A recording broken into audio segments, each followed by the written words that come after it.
بسم الله والصلاة والسلام على رسول الله سيدنا محمد صلى الله عليه وسلم وعلى آله وصحبه أجمعين ثم أما بعد. طيب، احنا المفروض عندنا في الاكسرسايز الخامس المفروض هنعمل بروجرام بالجافا سكريبت بيكريت نيو سترينج. يعني انت اصلا كان عندك سترينج وهو هيعمل نيو سترينج، هتضيف بس جنب السترينج بتاعك الاساسي اللي انت دخلته كلمة نيو وبعدها علامة التعجب بالشكل ده، او in front of a given string، يعني قبل الكلمة اللي انت دخلتها. بيقول لحضرتك لو الكلمة دي أصلا بتحتوي في البداية على كلمة نيو، نفس النيو دي بالشكل بتاعنا، فإذا أنت هترجع الحاجة الأصلية.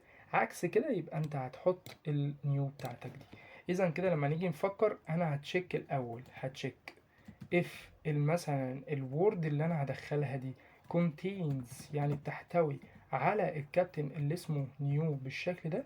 لو هو فعلا بيحتوي على الكلام ده فانت المفروض هترجع على طول الاستي ار او الوورد بتاعتك يعني اللي انت دخلتها. عكس الكلام ده المفروض ان انت هتقول نيو اللي هي الحالة الطبيعية، بعد كده الوورد بتاعتك دي. جميل جدا. فانا كده هعمل فانكشن بسرعة واقول مثلا اد نيو بالشكل ده، ده اسم الفانكشن بتاعتي، واحط البارامتر بتاعي اللي هي اسمه كلمة وورد، وهبدأ ان انا اقول فتحت كيرلي براكت يبقى انا لازم احط كلمة ريتيرن.